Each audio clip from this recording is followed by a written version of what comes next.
Well, good afternoon, everyone. My name is Bill Burns. I'm the president of the Carnegie Endowment for International Peace, and I really am very pleased to welcome all of you to today's event, which marks the culmination of 2 years' worth of work by a task force convened by the Carnegie Endowment and the Chicago Council on Global Affairs. I want to thank the terrific members of this bipartisan task force for sharing their time, their ideas, and their expertise.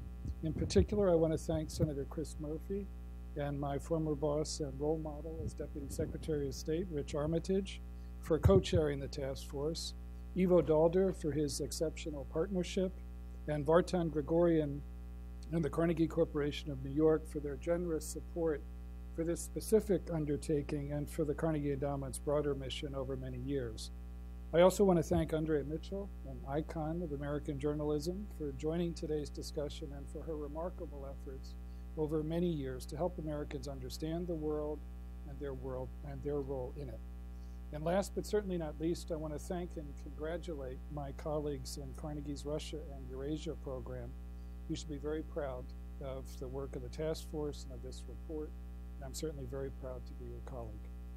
For the past quarter century, every new U.S. president has set out to make relations with Russia better than what his predecessor left in. And despite their efforts, each left the White House with U.S.-Russian relations at a new post-Cold War low. In the lead-up to the 2016 elections, and with another sharp downturn in the bilateral relationship, the task force came together to draw lessons from the past, to provide a clear-eyed assessment of where we are today, and to try to offer some realistic principles to help guide American policy. The task force certainly benefited from the diverse expertise and experience of its members, a series of commissioned white papers on political, security, economic, and other issues, and a wide range of voices and perspectives from across the region. The reality is that our relationship with Russia will remain competitive and often adversarial for the foreseeable future. We can't have any illusions about that. But being realistic is very different from being fatalistic. Russia is still too big, proud, and influential to ignore. It is still the only nuclear power comparable to the United States, and it remains a major player on problems from the Arctic to Iran and Syria and North Korea. The question is not whether to engage Russia, but how, on what, and toward what end. The principles offered in this report try to answer those questions. If you're looking for a neat formula, you'll be disappointed. If you're looking for a realistic, practical framework to manage a difficult but critical relationship, this is the report for you. So let me thank all of you once again and all of our panelists for being here today. And let me take my seat so we can begin today's conversation. Thank you all very much.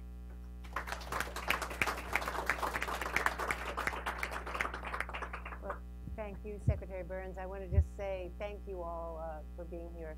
Congratulate Carnegie for this report, this bipartisan report. It is posted. It's available to all of you. We're going to take off from it, but I really urge all of you to read it, study it. I see some of my mentors here as well, Marvin Kalb and other of my colleagues, former colleagues, and it's a privilege for me to be trying to facilitate this conversation. First, Senator Murphy, let me ask you, if you look at this report and if you look at what has been happening in the last 21 days, President Trump is building expectations, both during the campaign and certainly since he took office, about recasting the U.S.-Russian relationship.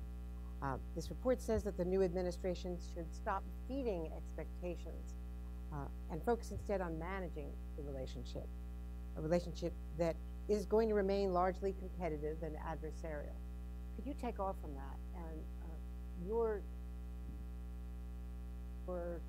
expectations, your advice on how the U.S. can manage this relationship and whether the president's approach is feeding false expectations?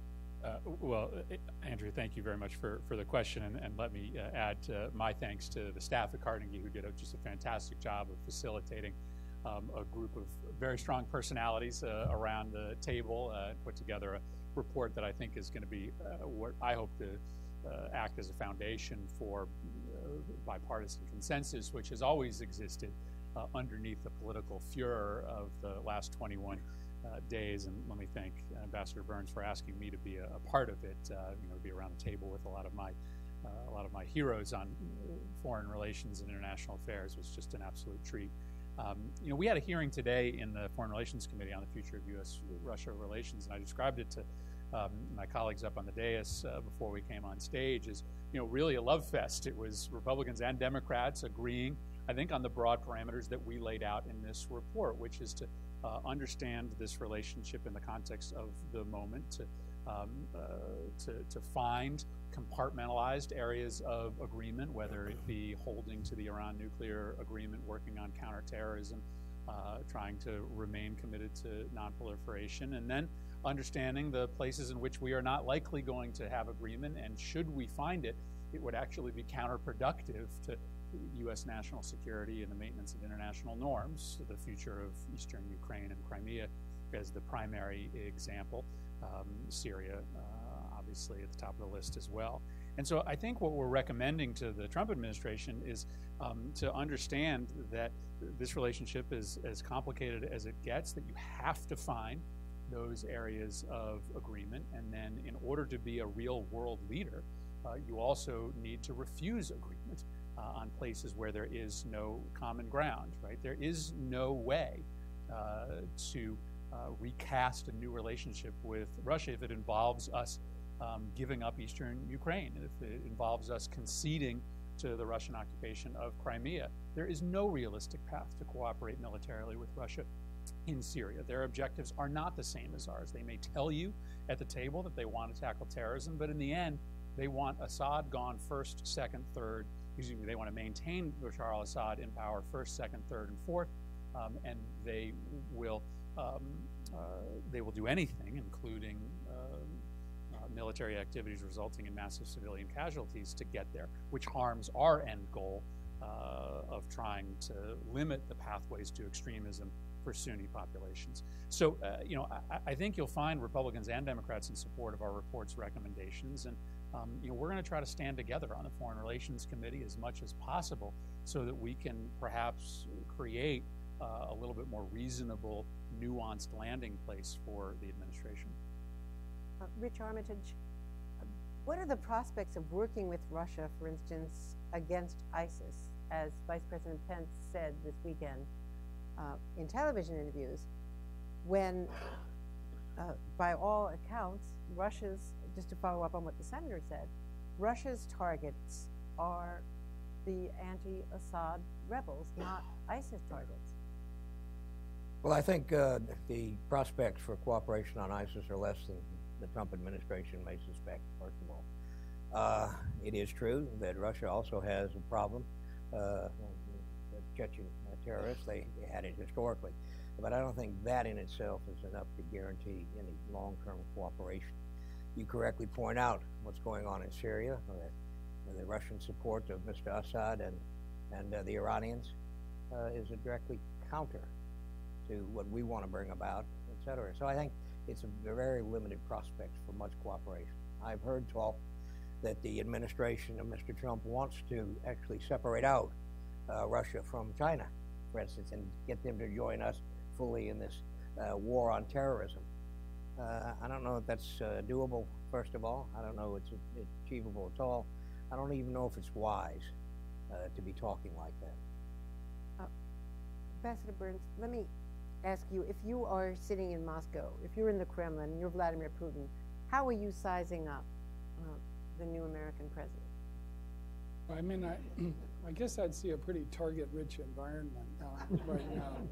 Yeah, in the sense that, you know, I think what President Putin has sought for a long time is a sphere of influence, you know, which, you know, basically tries to ensure, for example, with regard to Ukraine, that if any Russian leadership can have what is its first preference, which is a deferential government in Kyiv, then the next best thing is a dysfunctional Ukraine. And so, you know, I think as Putin looks at possibilities in Eastern Europe, he sees a chance in which he can, you know, further accelerate the fragmentation of the European Union, so further doubts on the part of NATO members, especially those further east, and contribute to a situation in which the prospects of healthy Ukraine politically and economically are pretty distant.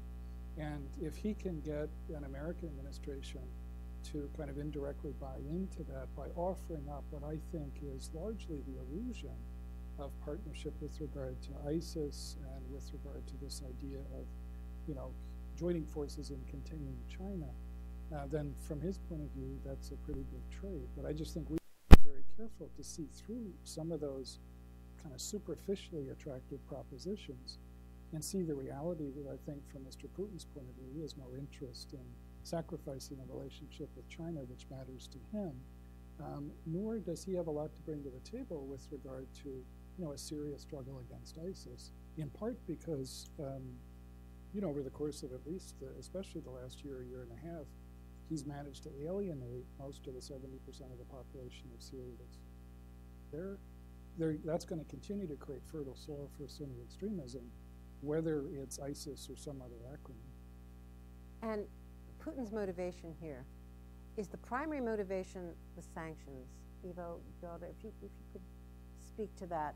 Is he trying to get sanctions relief, first on the Ukraine sanctions and more recently on the hacking sanctions? The report does address this and says that any easing of the most recent sanctions for interference in the U.S. election would, quote, signal to Moscow that there is little cost or consequence to such actions, thereby rewarding bad behavior.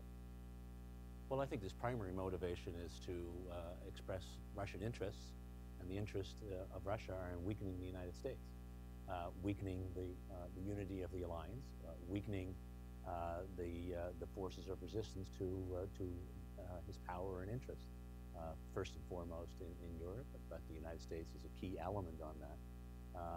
And sanctions may be a tool because the administration has put on the table the possibility of sanction relief as a way to do that, to have a conversation that says, if you do sanction relief for us, we will do something like work with you on ISIS for you, and in the meantime, leaving the Europeans who have, in the case of Chancellor Merkel and others, have paid a big political price to keep these sanctions in place, many of them because we have argued that this is important, leaving the Europeans sort of stranded and by themselves, which is exactly what Putin is trying to do.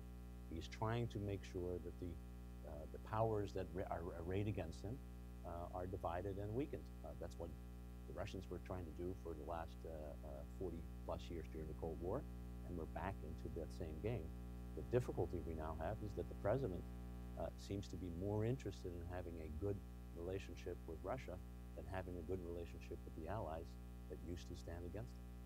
And in fact, to pick up on what you just alluded to, Senator Murphy, there was a comment by the Vice President over the weekend that there could be a trade-off here. If they would cooperate with us against ISIS, we could look at sanctions relief. How would Congress react to that? Well, I don't think Congress would react terribly favorably, but let's be honest, the checks and balances that work pretty well for domestic policy don't work as well when it comes to foreign policy. The Trump administration does have a degree of latitude or require some pretty serious bipartisan cooperation to take from the president some of those prerogatives. And I think the problem with this trade that has been sort of long talked about and now articulated by the administration is twofold. One, there is a history of our ability to work with Russia when our interests are aligned. They have done what we have expected them to do, kept their word, when our interests and their interests are together. And I could count counterterrorism operations, Iran nuclear agreement negotiations on that list. But in any other instance where we have thought we had a trade, whereby we were doing something for them and they were doing something for us, they never kept to their word. Most recently, when we thought we had an agreement with them on military operations inside Syria, they kept to that for a handful of hours, and then they were right back to bombing civilian populations. And so, I think, A, they are not going to be responsible about the conduct of operations inside Syria, and B, even if you thought you had that kind of arrangement in principle, experience tells you that they'll stick to that for only about as long as it takes for them to walk out of the room. Yeah, please. I wanted to ask you to follow up on that. I'm maybe a little out of step with some of my colleagues. I think that the sanctions, such as they are, were less effective than the drop in the oil price And both of those together have decremented the economy of Russia to a certain degree, and Mr. Putin has weathered it. Mr. Obama can say their economy's in tatters and it's not great, but they weathered it. And so I think the sanctions are more seen by Mr. Putin, or relief from the sanctions, as a tool to further ensconce himself with the Europeans, who would be kind of keen to get out of sanctions themselves, I think. You know, we talk a lot, or Mr. Pence seemed to be talking about a deal. You help us here and we may reduce the sanctions a little bit. We make the point in our report that a deal at any price is not worth it. I think we need to keep that in mind. I just wanted to recap. Maybe you can give me your perspective also. I remember being at the UN a year and some months ago, and there was a Putin-Obama meeting. And 24 or 36 hours after that meeting on Syria, Russian air power went into Syria without any warning, despite the fact that they had been in a room together. I was standing next to the Secretary of State in a morning television interview when it all began, and he was learning about it at the same time as I was. So did anything that the previous administration do lead to Putin feeling that he could exercise that kind of unilateralism? Or is this his MO? No, I think, first of all, we have to recognize dealing with Mr. Putin is dealing with a fellow who's cunning, who's smart, who can be very quick and very agile, much quicker and more agile than we can be. He's not tied by the bureaucratic system that we're tied to. In fact, he's not even tied to the old Soviet bureaucratic system. So he can be quick, and he's making cold calculations of his national security. Did the red line, which turned to a pink line and a white line in Syria, encourage him to say probably? Probably, but I think Mr. Putin is simply making cold calculations of what he sees as in his national interest, and using air power at that time and applying power and supporting the Assad regime he saw as in his interest. And by the way, I think the majority of Russian citizens saw it the way he saw it.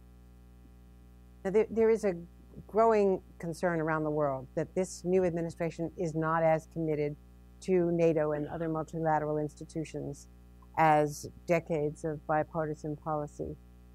Ivo, daughter, can you speak to that? I mean, what have we seen since the administration took over and they now have their national security team, at least at the cabinet level, not at the sub-cabinet level, in place?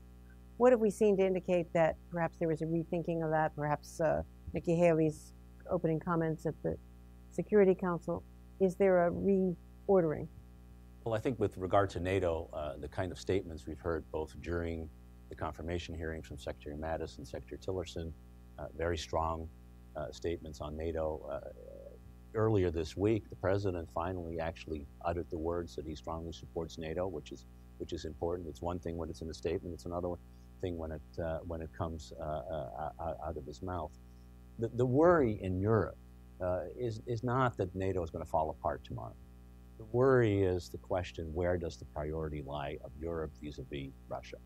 And the signals from the Pence interviews over the weekend, from the readouts that we have gotten, the official readouts from conversations with Poroshenko, with Putin and others, is that the relationship with Russia seems to be the most important relationship when it comes to Europe. It's more important than the relationship with the European Union, for sure. It's not even clear that NATO is going to be as central in that relationship, at least in the signaling that they're getting. And you know, Europeans are needy people. I'm one of them. I know how that goes. And allies, particularly when they're dependent for their security on someone else, are very needy. And we have learned over the last 60+ years to reassure our allies how important it is, and we can tell them not only do we love them, but we really love them a lot. And it's important that we do that. When that doesn't happen, you start getting statements like we got from the Polish, the president of the European Council, which put the United States on a par with Russia and China as the threats to Europe. That's new. And when you get that kind of statement, it is important that the reassurance mission, telling the Europeans that we do care about them, we do care about their security, is important. And the Munich Security Conference next week may be an opportunity in which the Vice President is going, Secretary of Defense is going, as I understand, the National Security Advisor is going. That's a good, strong U.S. representation to start making that message clear and doing it in a way that says we don't trust Russia, but we are your friend and ally. How important is it that, at least according to the readout, in the conversation with Putin, the president didn't seem to mention Ukraine? Well, I think that's a deeply troubling development. The only time when he talks about Ukraine, it's about this border dispute that there seems to be, that we need to have peace on both sides of the border. The problem is not that there's no peace on both sides of the border. The problem is that Russia has invaded and annexed part of Ukraine and continues to be actively involved in trying to either take or at least upset part of the Ukrainian territory. It is a violation of international law. It's a violation of an agreement that we signed with the Russians in 1994, the Budapest Memorandum. And it would be good if the President, the Vice President, the Secretary of State, the Secretary of Defense were to remind the American people and hopefully themselves that we have sanctions in place and we oppose this and we want to see this rectified. You're seeing the consequence of this muddled policy on Ukraine play out in real time, right? I don't think it's coincidental that, literally within hours or days of that phone call, you had the Russian-backed insurgents starting to march again in eastern Ukraine. Very little attention has been paid to what has been happening in the Balkans since the election, but the Russians are starting to feel much more confident in their ability to push into Bosnia, to play games with the Republic of Srpska, to try to make new offers of alliance with Belgrade. They are feeling that they can push without any push back, and it's just a reminder of the fact that every day that this question still lingers about whether we are committed to protecting and defending Ukraine, whether we are committed to helping the Western Balkans to a pathway to Europe and to NATO. Russia moves and moves and moves and moves, and at some point it may be too late to pull all of this back. So, this is, I think, we try to get our report out as quickly as possible because, if this question and this doubt lingers, the changes that are happening may be too hard to unwind. And there's a report today from Reuters that I have not confirmed, and NBC has not confirmed, that from a partial transcript of this conversation, the Putin-Trump conversation, that Putin wanted to extend New START, and Trump responded by first asking, what is that, and asking his aides, and then saying that it was a terrible deal and that it should never have been negotiated and that we should get rid of it. Senator, I don't know what the implications of that are. There's a lot packed into that. Yeah, no, there is a lot packed into that. And I should predicate this. I'm asking you a question about a report that we have not confirmed. But. Well, it's a reminder. I guess the only thing I can take from it, because I don't know the veracity of that report either, is that we're going to try to find a lot of consolation in the statements of people that are not President Trump. We are going to try to make ourselves feel that it's okay because Nikki Haley says something positive about Crimea, or Mike Pence gives a really great speech at Munich next weekend. And that's important, but it pales in comparison to the statements that the President of the United States makes, right? Nikki Haley's statement at the UN was virtually rendered meaningless by the statement 2 days later of Donald Trump during the Super Bowl, in which he raised major questions as to whether Russia is actually even involved in eastern Ukraine. And any statement that is given at the Munich Security Conference can be canceled out by another conversation with Vladimir Putin, in which we start walking back from our nuclear disarmament commitments. So it's just another reminder that we've got to make sure that the president gets right on this, not just his advisors. Rich Armitage, Senator Murphy brought up that conversation with Bill O'Reilly during the Super Bowl interview, when the president seemed to create a moral equivalency between past U.S. foreign policy behaviors and what Russia does. He said he respected his Russian counterpart and, quote, there are a lot of killers who think our country's so innocent. What was your reaction to that? My reaction was that that was an 8-letter word. Nonsense. We're all counting in our country. To have an American president suggest that there's moral equivalency between the United States and the Russian Federation is absurd. And it should not be allowed to stand. And I would say no American should let it go unremarked upon, and no member of Congress should let it go unremarked upon. And what is the impact? And excuse me, just a minute, if I may.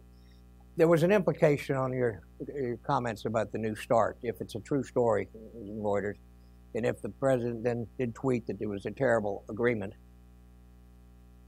what he really means is any agreement that he didn't negotiate is by definition a terrible agreement. We did that with Mr. Turnbull of Australia. And apparently, since he didn't negotiate the New START, that's a terrible agreement too. So I think it gives real questions to all these things that Ivo and others have been talking about. Our affection for the Helsinki Accords, for the Paris Charter of Paris, etc. Are those terrible agreements because he didn't negotiate them? There's a bigger challenge here too, which is the kind of over-personalization of relationships and foreign policy too. The notion that the key to the art of the deal is kind of one big guy sitting across the table from another big guy.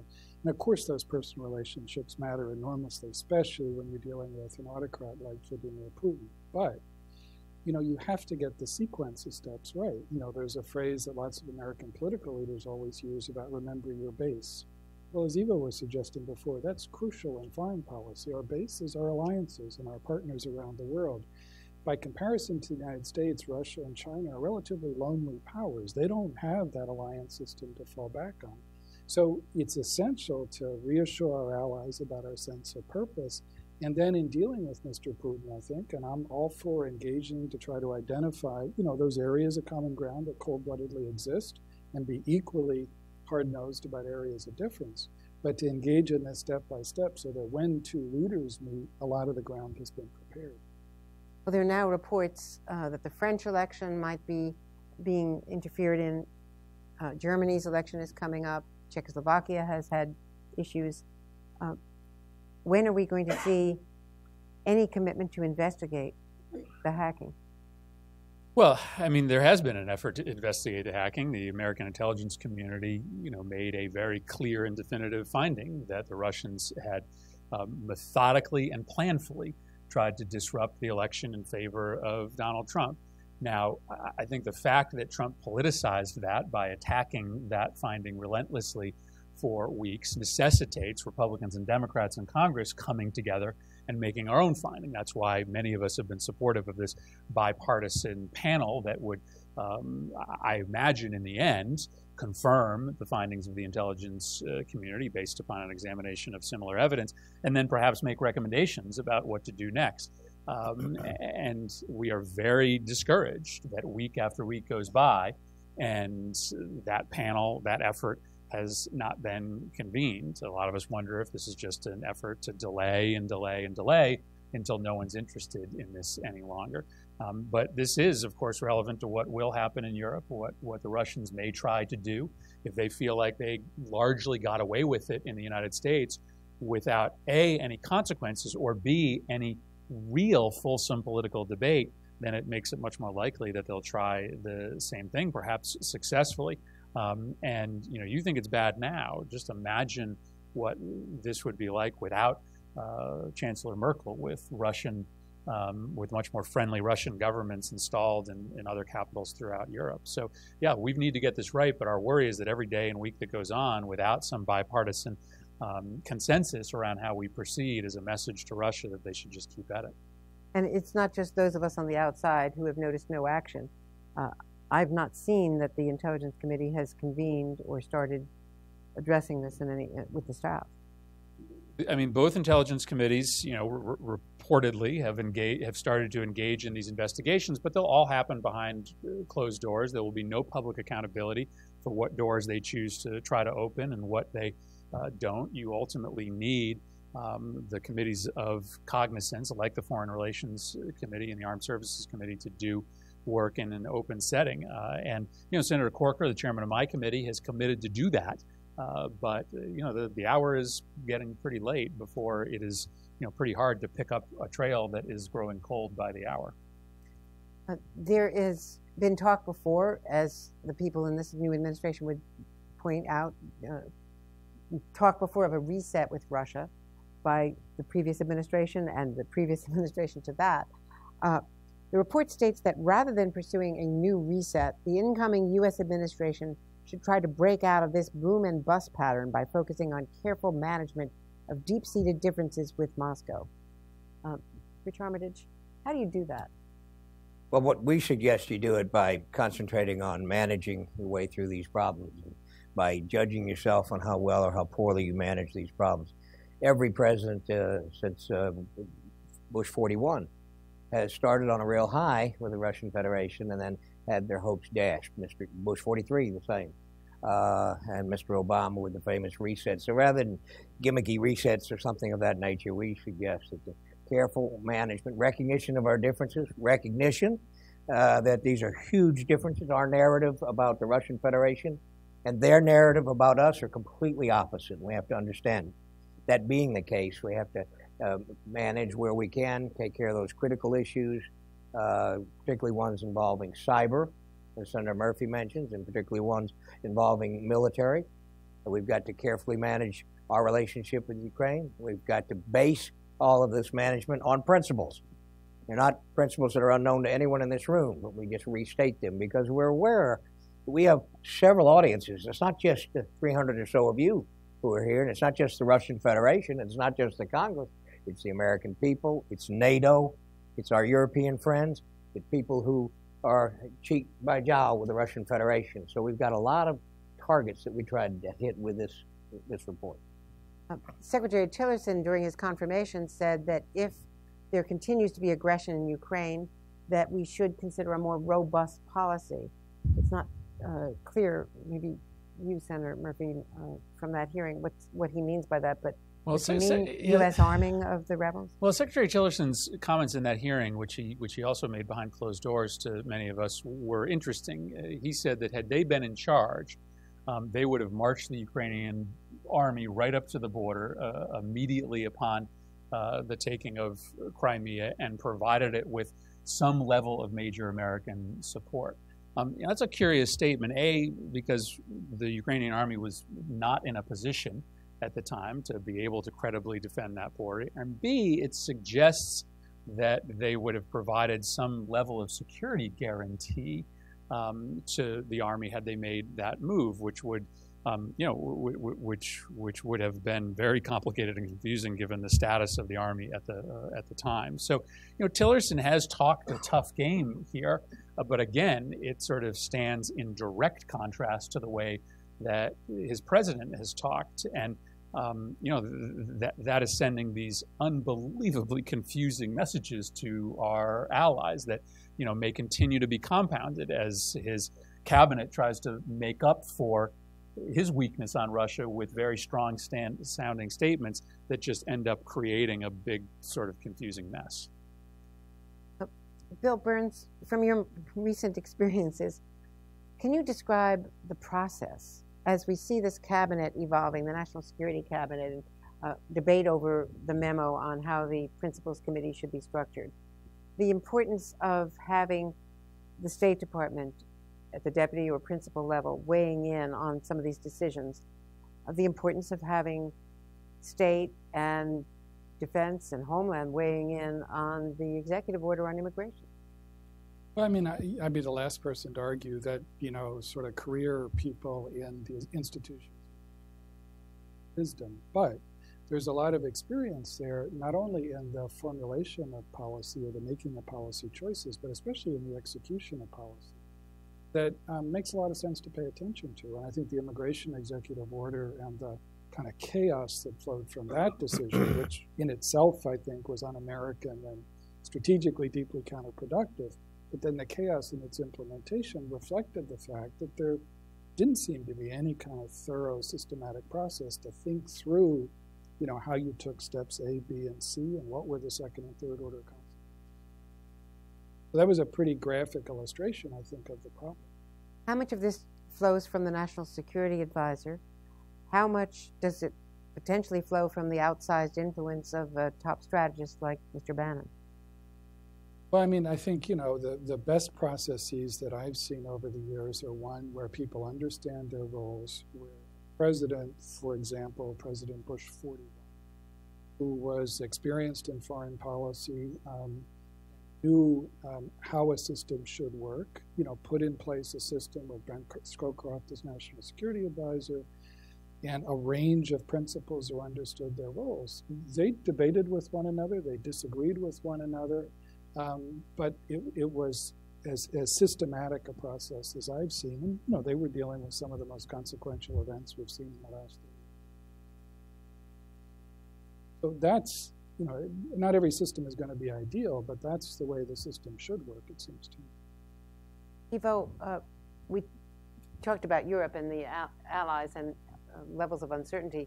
We're seeing also, after Brexit and after the election in our country, a populist rebellion, nationalist influences in a number of countries. How does that influence our reactions and what the allies are struggling with?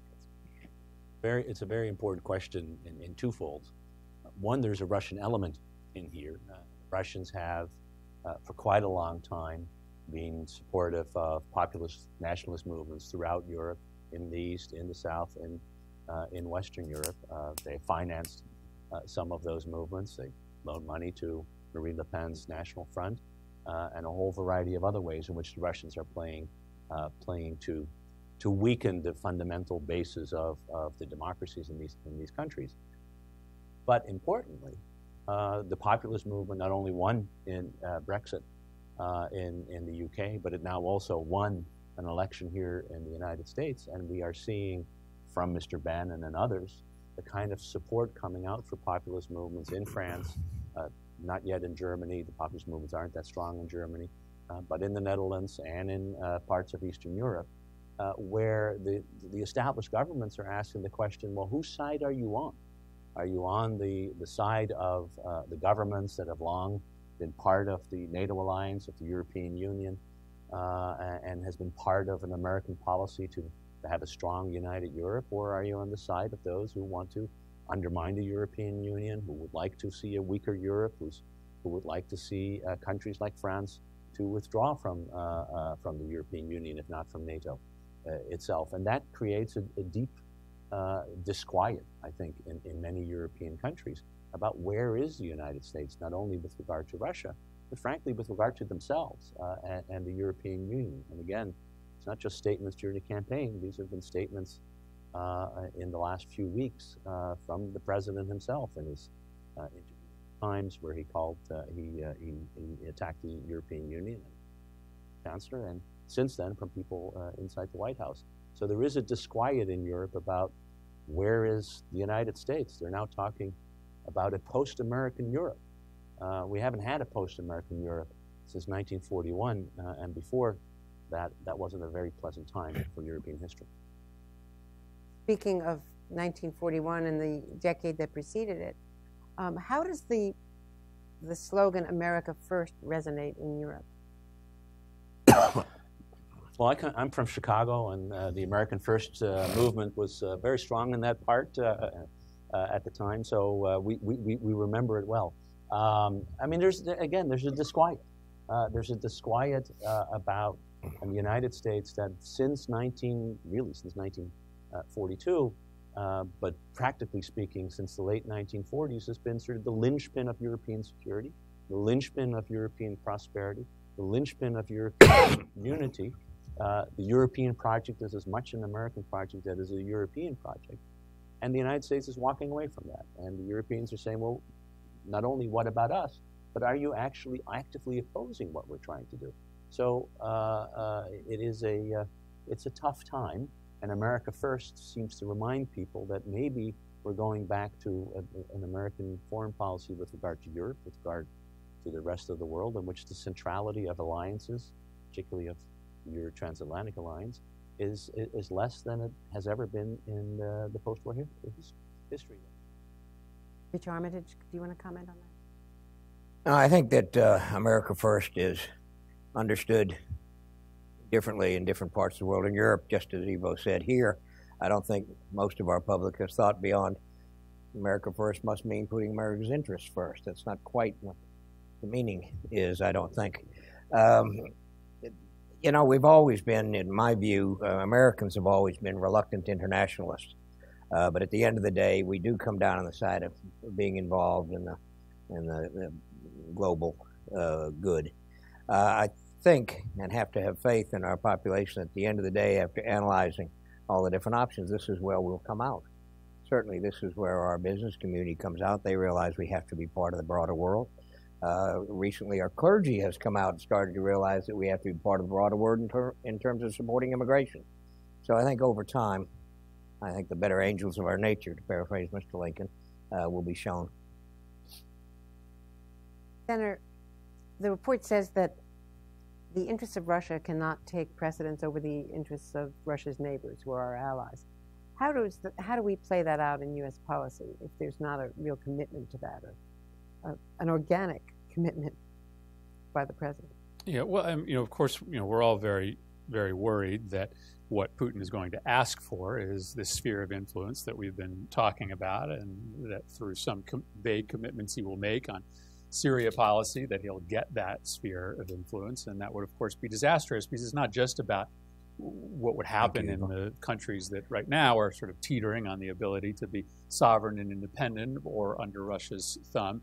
It's the message that it sends to, you know, other would-be hegemons, you know, the Chinese and others who are sort of trying to figure out whether or not they can get that same sphere of influence and whether they'll get the same free pass.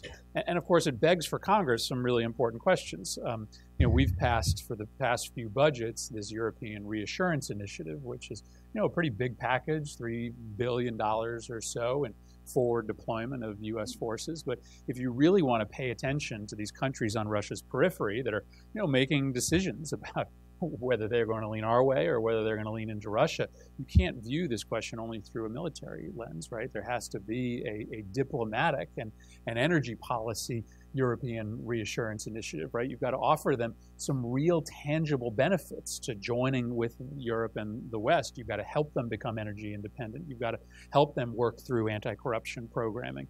And so if we really want to be serious about helping those countries, then this isn't just about the Trump administration. Congress has to be serious about giving the administration tools beyond just the forward deployment of a couple battalions, some real diplomatic, energy, anti-corruption, rule of law tools to assist these countries in becoming stable and independent. It's not just on the president, it's on Congress as well.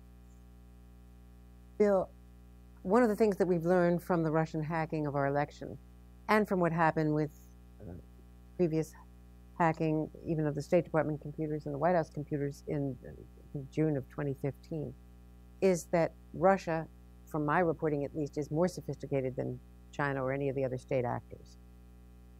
How prepared are we to deal with that aspect, that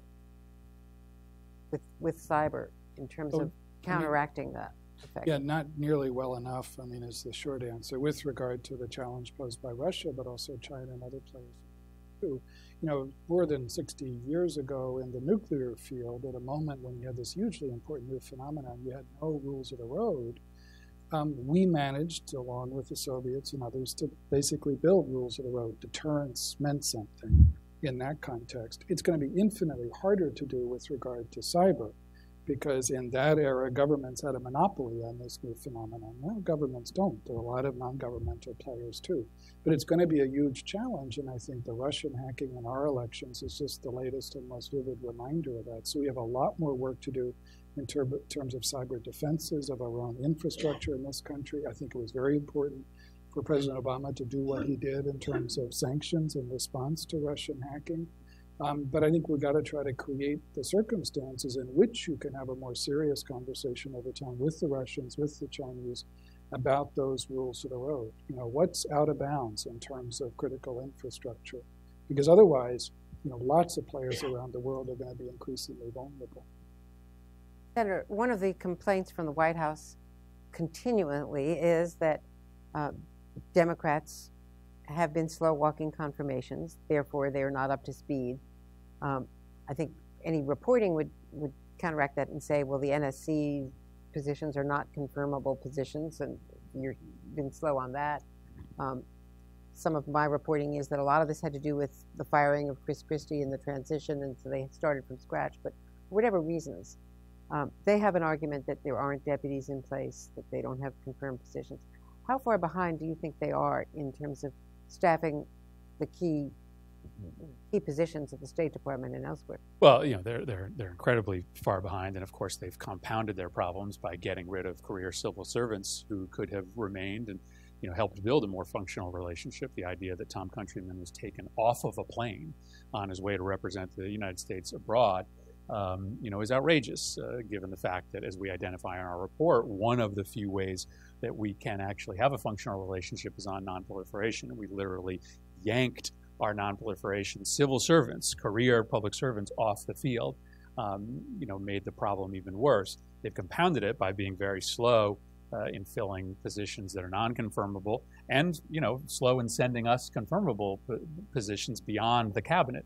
The rules are the rules in the Senate. So for them to say that we are slow walking this process, we are merely saying that we want to use the process in order to have a full debate on a cabinet that is pretty exceptional. I mean, when John Kerry and Hillary Clinton were nominated to be secretaries of state, you had a pretty good idea of what their worldview was. You had a pretty good sense of what their qualifications were. Rex Tillerson was essentially a blank page when he showed up for his confirmation process. And so, yes, we did need to take the time to ask him questions, to have a full debate on the floor of the United States Senate. But there's really no complaint when the non-confirmable positions have been unfilled and they've let go of a whole host of folks who could have stuck around and helped them through this transition. Thank goodness that there were some that were willing to stay, especially on the counter-ISIL campaign side, some really good folks that the Obama administration had that have stuck around for a transition period. That's probably stemmed the bleeding. I want to ask you, Rich Armitage, about the dissent channel, because the press secretary said if Foreign Service and other civilian employees at the State Department don't like the program, they can get out. There seems to be a misunderstanding of what that channel represents and the value of having a protected way for career people to speak to their leaders. Well, I can speak for Secretary Powell. In my time at the State Department, he gave awards, particularly to one particular dissenter who was complaining about me. And you guys are still friends. He was doing the right thing, and I was doing the right thing. But this officer had a grievance, he felt, and put it forward, and was actually given an award by Secretary Powell for that. Because for us, dissent has a lot of different elements. Part of it is to let some steam off, but another part is to inform the leadership of exactly what the rank and file are thinking. And that's the way to look at it. It's not as if they're not on the team. They're on the team. They're telling you. So when Sean Spicer says, get with the program or get out, they were with the program. They were using the dissent channel. This is the program. Anyone else want to comment, Bill, from your experience? Yeah, no, we're back to the 8-letter word category, I think. I mean, I think Rich is exactly right. The dissent channel since the Vietnam War has been a very important discipline mechanism for people to express contrary views. And it's the obligation of career Foreign Service officers, like career public servants any place, to carry out choices that get made by political leaderships. And if they can't in good conscience do that, they leave. And I've had enormous respect for those of my colleagues over the years who have done that. But there's also a parallel obligation, and that is to offer your honest, candid advice within the regular system, and when that's not making a dent, within a disciplined internal system like the dissent channel.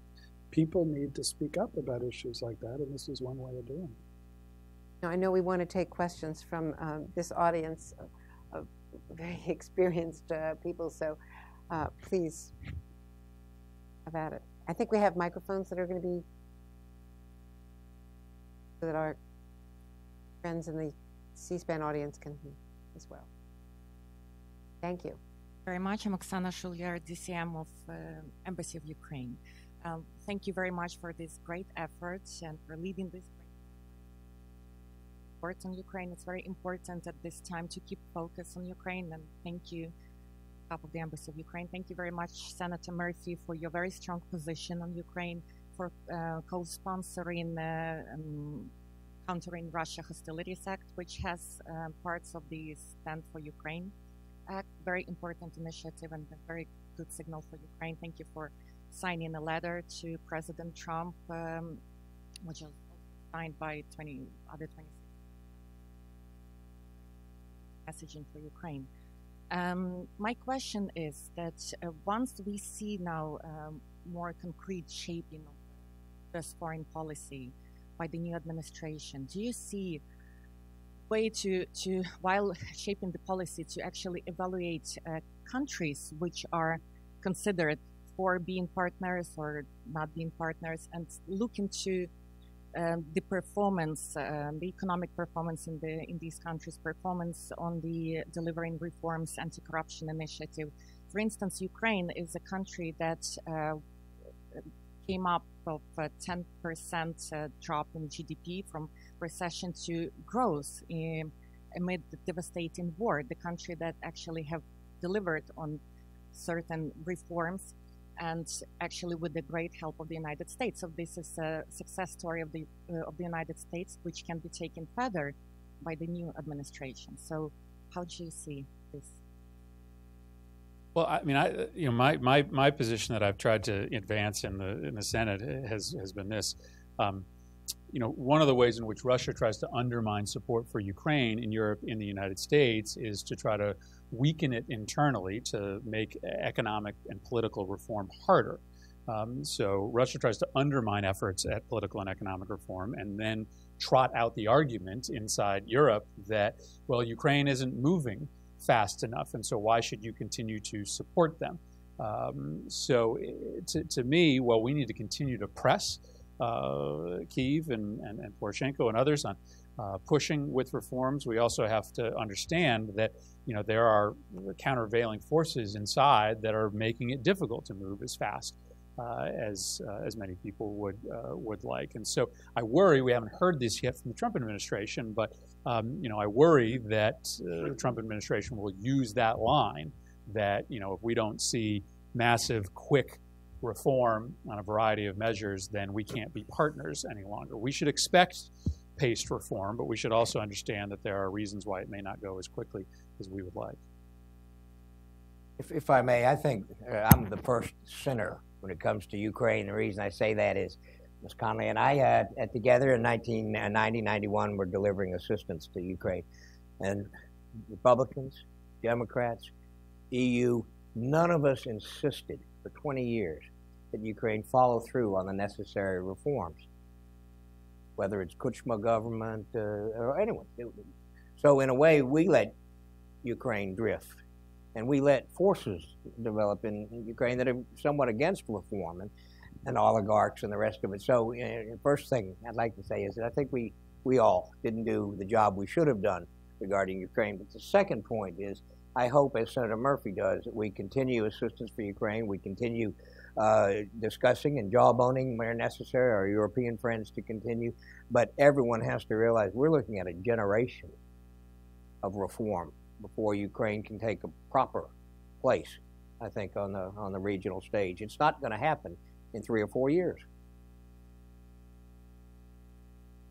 Mr. Kalb.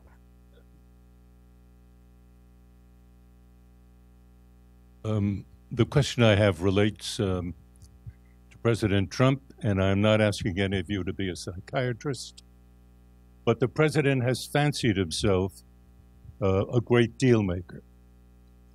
He has had an unusual relationship with Putin. You've talked about that. What do you think is in the president's mind that would be the deal that he's looking for?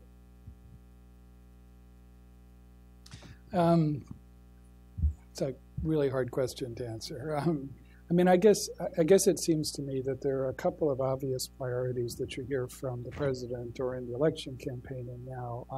One is the struggle against ISIS and Islamic extremism more generally. And the other is the challenge of China as the big great power adversary in a sense. And so I think it seems to me anyway that, you know, he would see Russian relations with Russia through at least those two prisms. And so how could partnership with Russia or some kind of grand bargain advance American interests with regard to those two areas? And as I was trying to suggest before, of course, we should look for all the partners we can find in the struggle against Islamic extremism. But I think there's a little bit of a trap in thinking of Putin's Russia as this kind of sterling partner in fighting ISIS, partly because in Syria, I don't see any road to stability that continues to have Bashar al-Assad as the face of Syrian leadership, having alienated the majority of Syria's population that's Sunni Arab. And so I just think we have to be careful about whether that proposition adds up. And similarly, with regard to China, you know, it's almost kind of turning, you know, the Nixon-Kissinger triangulation on its head. Well, one of the reasons that worked, you know, in the early 1970s was because there was a common threat perceived by the Chinese leadership in the United States, which was the Soviet Union. I don't see that common sense of threat right now. I don't think, as I said before, that Putin has much interest in sacrificing a relationship, whatever his long-term concerns about China's rise as a great power, because sooner or later China and Russia are going to bump into each other in Central Asia and other places. But I don't think he has much interest, Putin has much interest in sacrificing that relationship right now. So if those are two of the big priorities through which you want to build Russian partnership, I think we've got to be pretty careful about our assumptions. You ask what's in his head.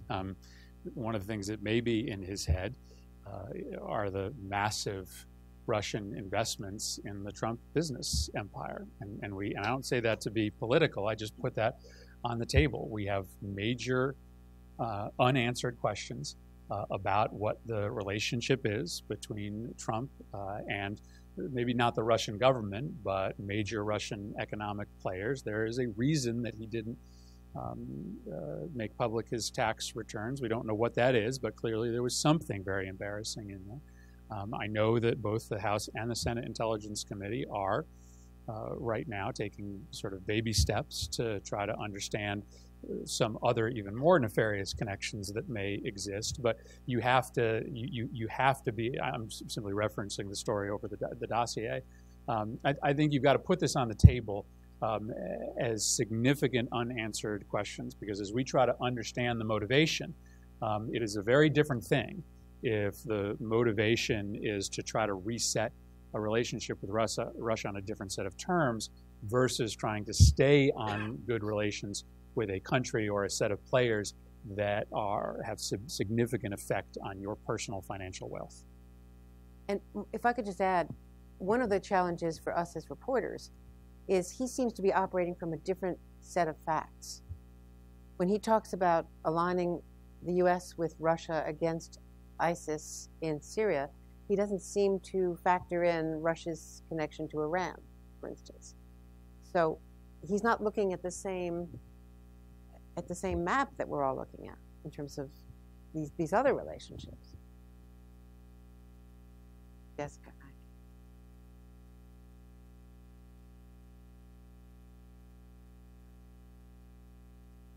Jessica Matthews at Carnegie. If I were in the Kremlin and I really wanted to stick a knife in the heart of the Western alliance, I think I'd be looking at the Baltics and some move like what he did in Georgia or Ukraine. And I assume the task force talked about this. And I just wonder whether you could share with us your thoughts about what we should be doing now and what we should be prepared to do if that happens. I no longer represent the United States at NATO, but I'm happy to answer the question. We did talk. We did talk about it, and there is a clear difference between the Baltics and Georgia and Ukraine. They're members of NATO. There is a treaty that was signed, it was ratified, and acted upon. Senator Murphy talked about the European Reassurance Initiative. That is right now ongoing. The deployment of NATO troops in Latvia, Lithuania, and Estonia. In fact, all three of them are Canadian, British, and German-led battalions. The U.S. battalion, led battalion in Poland, increased air and naval assets around the region, all designed to send a very clear signal. If you ever thought about doing what you did in Crimea in the Baltics, you've got to deal with us. And Rand Corporation's done a study, and others have done studies, and at NATO they've done studies. How defensible are the Baltics with that kind of capability? The answer I have, as defensible as West Berlin was during the Cold War, which is to say, if you wanted to do something about West Berlin, you had to risk a confrontation militarily with the United States or the NATO countries. So my sense is that Putin does want to split the Western alliance. Going at it through the Baltics is probably not the smartest thing to do. That said, and that's as of today, that said, it doesn't help to make that case and reassure our allies in the Baltic states, in Poland, and Eastern Europe, if the President of the United States has every time he says something in support of NATO, immediately conditions it in some ways to what NATO countries need to do with regard to defense spending. Our commitment is unconditional. As we argue, it should be ironclad, and it needs to be reiterated, as Senator Murphy said, not just by the other officials, by the President of the United States. There's a summit in May in Brussels, a NATO summit, an important summit, and I think that is the opportunity between now and then for the United States to make clear what it has done for the last 60 plus years, that the NATO alliance is part of our security guarantee, and it extends to every inch of NATO territory, including the Baltic states. Ambassador Dahl is exactly correct, but I think there's moments of high danger as we go to the May summit in Brussels. It's fine what Vice President Pence and others may say in Munich next week, and I'm sure they'll say the right things, but whether our president says the right thing in May, if he says the wrong thing, then I think the danger to the Baltics will dramatically increase. If, on the other hand, he sticks to the script that we'd like, then it will be fine. I agree completely with Ivo.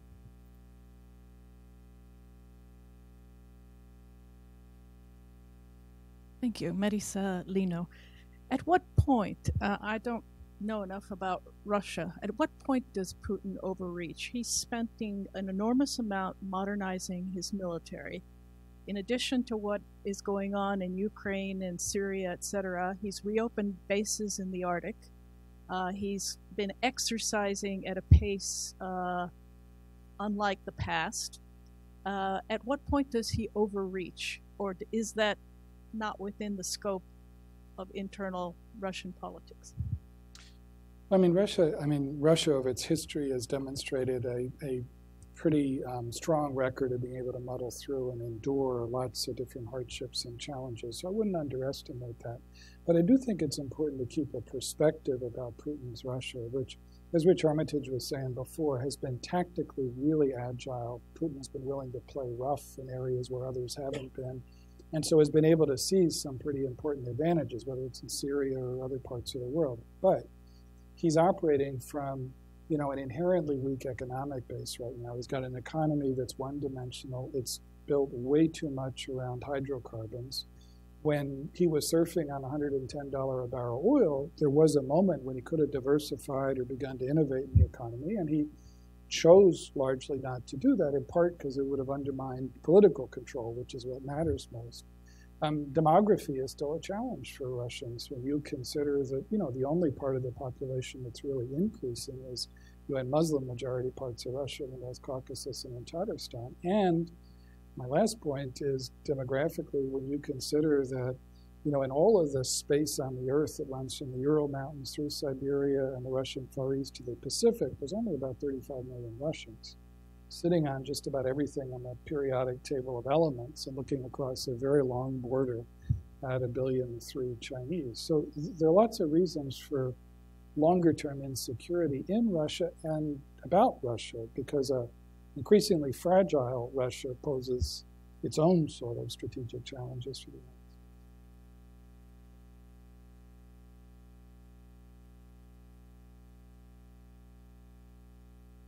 And up until a couple of weeks ago, I was a senior official with the Obama administration, working on, among other things, commercial diplomacy towards Ukraine, anti-corruption initiatives.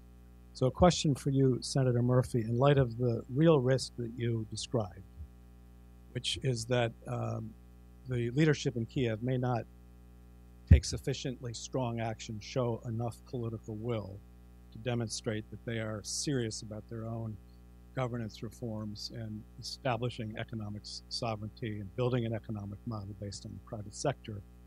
What do you think can be done to convince the leadership, to convince President Poroshenko, Prime Minister Groisman, that they do have to take ownership at this point? They do have to accelerate the pace, that this is a moment for them to show leadership?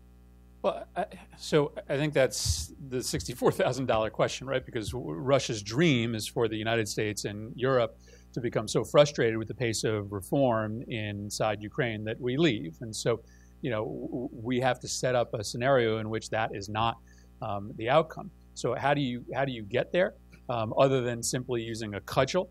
Well, you partner that with using carrots. And we have been woefully inadequate in our effort to support those reform efforts with real hard dollars and investment, right? You know, when we decided to spend money on concentrated anti-corruption efforts, let's say on the reform of the police inside Kyiv, it was successful, right? It was U.S. dollars, it was Ukrainian initiative, and you know, well, it didn't cure corruption inside the Kyiv police force. They are, you know, they observe the rule of law more now than ever before. So if we really want to be helpful here, then I think we have to be talking not just about threatening to pull out if there isn't reform, not just talking about IMF loans, but actually putting real money on the ground to help them implement these reforms. And I sort of posed the question to General Breedlove today. We're talking about $3.6 billion in Europe reassurance, which is all military programming dollars, right? Shouldn't we step back and ask whether, if we're going to spend $3 or $4 or $5 billion, maybe some of that money should go to help some of these economic and political reforms get off the ground? So I think that's where the progress can be made, not in withdrawing our requirement that political and economic reforms move forward, but actually giving them some substantial help rather than just public shaming to get it done.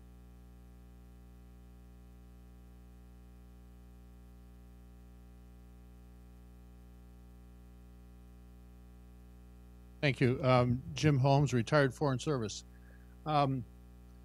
Tomorrow, 3 weeks, we will have experienced head-spinning statements and actions. Increasingly this week, I have heard from supporters of the administration the argument, give the president, give the administration a chance. Does your report contemplate how long this rope of patience should be with respect to a new administration, and particularly a new administration? What's the time frame for patience? That's Ambassador Jim Holmes, by the way, not just a retired Foreign Service officer. Implicitly, we do. It is our view, certainly, obviously, we're going to be dealing with Mr. Putin until 2018, and the general view of those who participated was we're going to be dealing with Mr. Putin at least till 2024. So I think implicitly you can say we see 6, 7, 8 years more of this, in which we're going to have to, my words, manage our way through this and have progress where we can, and on those things that are critical to us, including cyber, including military, as I've mentioned, including Ukraine, and having progress where we can on things that are desirable. It can perhaps be accomplished at a lower level than head of state interactions, whether it's the Arctic or nuclear terrorism, nuclear security, things of that nature. But I think it's the general feeling, I can be corrected by my colleagues, that we thought this was an effort that would at least stretch out as long as 2024. That's President Putin, not President Trump necessarily. Well, I think we have exhausted at least our time, if not our questions. And I just want to thank Carnegie and this extraordinary panel for your time and your effort that you devoted to this report. It is so worth reading, and for all of us to dig a lot deeper into this relationship as it evolves. Thank you for letting me. Thank you, Mr.